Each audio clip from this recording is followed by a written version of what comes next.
কেন আপনি সূরা 3 বার ইখলাস পড়ে ব্যাগ ভর্তি করতে চাচ্ছেন না? অলস কেন আপনি? আপনি কেন ফজরের টাইমে এভাবে জোর করে চিৎকার করে জিকির করছেন? কে বলল? নওগাঁ থেকে যাচ্ছি বক্তব্য দিয়ে, আতারাই নদী পার হয়ে একটা মসজিদ, তো ফজরের সালাত আদায় করলাম। দেখি মসজিদের ডান দিকে লেখা আছে আল্লাহ, বাম দিকে লেখা আছে মোহাম্মদ। আমি বললাম, ইমাম সাহেব এটা কেমন? ভালো, তো অনুবাদ করেন তো। তখন বলছে কিভাবে? আমি শোনাই। ডান দিক থেকে আল্লাহ হলেন মোহাম্মদ, বাম দিক থেকে মোহাম্মদ হলেন আল্লাহ, ডান দিক থেকে আল্লাহ হলেন মোহাম্মদ, বাম দিক থেকে মোহাম্মদই হলেন আল্লাহ। কেমন লাগছে? ভালোই তো। তো এবার মোহাম্মদকে উঠিয়ে দেন, দিয়ে আকবার লাগান, আকবার, আল্লাহ আকবার। ডান দিক থেকে অনুবাদ করেন, আল্লাহ হলেন সবচেয়ে বড়। বাম দিক থেকে অনুবাদ করেন, সবচেয়ে বড় হলেন আল্লাহ। ডান দিক থেকে অনুবাদ করেন, আল্লাহ হলেন সবচেয়ে বড়। বাম দিক থেকে অনুবাদ করেন, সবচেয়ে বড় হলেন আল্লাহ। কেমন লাগছে? ভালোই তো। এই জন্য শুধু হিফজখানা খুলবেন না। হাফেজ মানে ওকে মেরে আর হাঁটুর মালায় ফাটিয়ে দেওয়া হয়েছে, জীবন আর হাঁটতে পারবে না। একটা বড় টুপি মাথায় দিয়ে উপরে রুমাল দিয়ে মানুষের বাড়ি দাওয়াত খেয়ে বেড়াবে, জীবনের মতো তাকে বিকলাঙ্গ করা হয়েছে। একটা ছেলে কোরআন মুখস্থ করার পরে অন্তত তাকে 16 বছর পড়তে হবে, 16 বছর। তারপরেও বলতে পারে যে আমি কিছু কোরআন হাদিস বুঝি। শুধু হিফজের নাম কোনো বিদ্যা নয়, ও সবটাই বললো যে ভালো। ও তো এটা বুঝতে পারেনি যে কোনটা ভালো আর কোনটা মন্দ। ও একদিন বাংলাও পড়ে দেখেনি, ওভাবে কোরআন মজিদ পড়েছেন চেঁচড়ামেচড়া করে 5 বছরে। তারপর হাফেজ হয়েছে, ইমামতি করছে, দিন কাটছে, খেতেও পাচ্ছে, সবাই তাকে ডেকে নিয়ে খাওয়াচ্ছে, আবার বিদায়ের সময় টাকাও দিচ্ছে। এভাবেই চলছে, কেউ তো হিসাব নিকাশ করে না। সম্মানিত দিনী ভাই বোন, বড় ভুল হচ্ছে, এরকম কাজ করবেন না। আবু সাইদ খুদরি, শোনো, তোমরা যদি তাদের পাও তাহলে তাদের হত্যা করো। যারা এরকম নামাজিকে হত্যা করতে পারবে তারা সবচেয়ে বেশি নাকি পাবে। আবু সাইদ খুদরি, শোনো, ওদেরকে হত্যা করো আদ সামুদের মতো, ওদেরকে হত্যা করো আদ সামুদের মতো। আদ সামুদ যেমন জাতিকে একবারে মাটি থেকে মিশিয়ে ধুলিসাৎ করে দেওয়া হয়েছে, এই নামাজিকে ওইভাবে মাটি থেকে মিশিয়ে ধুলিসাৎ করে দাও। আবু সাইদ খুদরি, শোনো, ওই নামাজিকে মেরে দাও কুকুর শ্রীগালকে যেভাবে হত্যা করতে হয়। এই হাদিসটি বুখারীতে 18 বার এসেছে। আমি বলতে পারি না এ নামাজি সে নামাজি, তবে এক শ্রেণীর নামাজিকে আল্লাহ নবী হত্যা করতে বলেছেন, এ কথা ঠিক। আমি যদি বলি এই নামাজি সে নামাজি, তাহলে আপনি মন খারাপ করবেন, যার কারণে আমি বলতে পারছি না। তবে আল্লাহ নবী এক শ্রেণীর নামাজিকে হত্যা করতে বলেছেন, এ কথা ঠিক। হাদিসটি বুখারীতে কতবার এসেছে? 18 বার। একই হাদিস, সময় সাপেক্ষে। এক শ্রেণীর নামাজিকে হত্যা করতে হবে, এ কথা ঠিক। অতএব আজ থেকে বিবেচনা করেন আমার সালাত ঠিক হচ্ছে কি না। 12ই রবিউল আউয়াল আল্লাহর নবীর জন্ম তারিখ, মিলাদুন নবী। আপনি যারা ইতিহাস বুঝে তাদেরকে জিজ্ঞাসা করে দেখেন, সোমবার 12ই রবিউল আউয়াল ছিল না, সেদিন ছিল 9 তারিখ।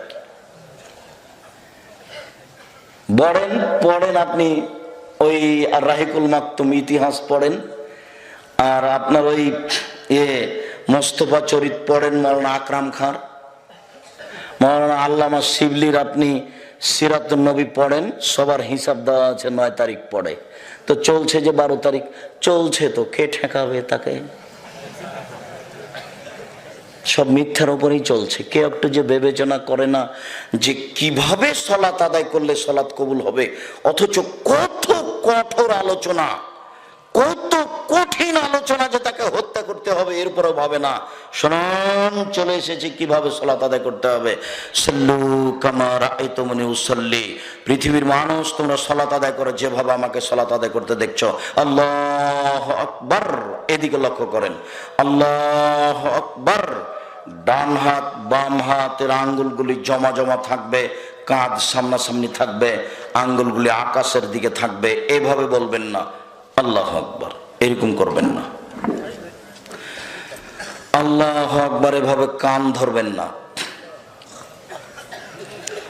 আল্লাহু আকবার বলার পূর্বে পেশাব পায়খানার প্রয়োজন থাকলে সেরে আসেন, সুন্দর করে ওযু করেন। পেশাব পায়খানায় যখন বসবেন তখন বলবেন আল্লাহুম্মা ইন্নী আউযু বিকা মিনাল খুবুসি ওয়াল খাবায়েস। শয়তান লজ্জা স্থান দেখতে পাবে, ক্ষতি করতে পারবে না। আর যদি বলেন বিসমিল্লাহির আল্লাহুম্মা ইন্নী আউযু বিকা মিনাল খুবুসি ওয়াল খাবায়েস, তাহলে শয়তান লজ্জা স্থান আর দেখতেই পাবে না। ক্ষতি করা তো বহু দূরের কথা, শয়তানের লজ্জা স্থান দেখতেই পাবে না। আর পেশাব পায়খানা থেকে উঠার সময়তে বলেন গোফরানাকা, ছোটটা বলেন আলহামদুলিল্লাহিল্লাযী আযহাবা আনিল আযা, এ দোয়া চলবে না, ওই হাদিস ঠিক নয়। ছোট্টটা বলেন গোফরানাকা, তোমার কাছে ক্ষমা চাচ্ছি। পেশাব পায়খানা করে এসে সুন্দর করে ওযু করুন। সুন্দর ওযু মানে প্রত্যেকটা অঙ্গ 3 বার করে ধুইতে হবে, সেটা হলো সুন্দর। এই কবজি পর্যন্ত ধুইতে 10 বারও পানি দেওয়া লাগতে পারে। 3 বার ধোয়া মানে 3 বার পানি দেওয়া নয়। সম্পূর্ণ অঙ্গ যখন ভিজে যাবে তখন হলো 1 বার ধোয়া।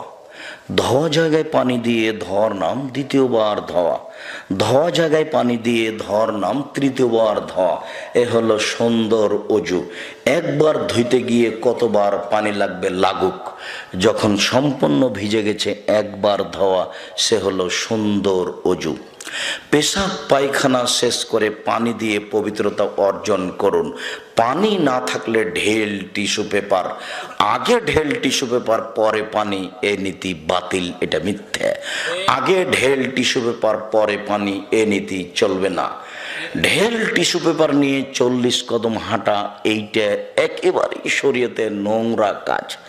ঢেল টিস্যু পেপার নিয়ে পায়ের উপরে পা দিয়ে নাচা, খক খক করে কাশা, এইটা রাসূল সাল্লাল্লাহু আলাইহি ওয়াসাল্লাম করেননি, এরকম আজ করেননি। আপনাকে আমি কষ্ট দেওয়ার জন্য এই কথা বলিনি, আপনাকে একটা নীতিগত কথা বলছি।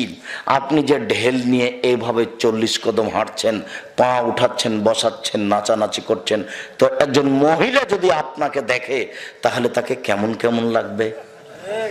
মহিলা যদি ঢেল নিয়ে এভাবে হাঁটে আর পায়ের উপরে পা উঠায়, আপনাকে কেমন লাগবে? আপনাকে যেমন লাগবে তাকেও তেমন লাগে। শরীয়ত কি এরকম হতে পারে? কত সহজ পথ।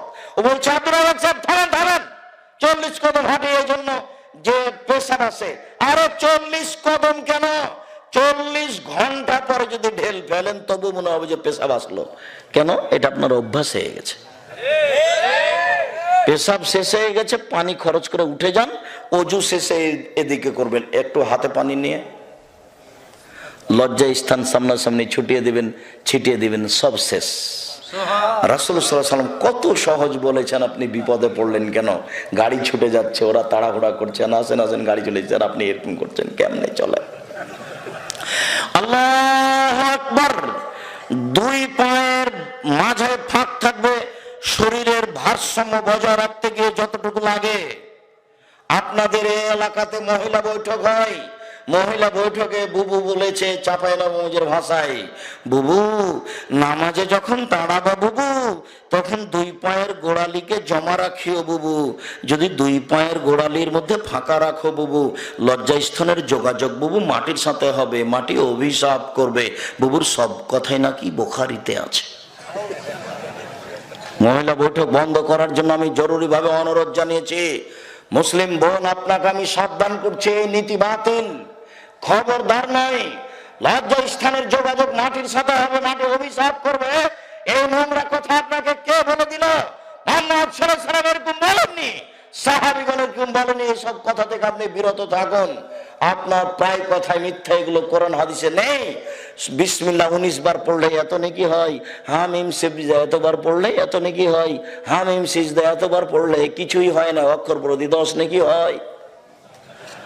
আপনার মিথ্যা কথাতে আপনার গতিনীতি পরিপূর্ণ হয়ে আছে, আপনি সাবধান থাকুন।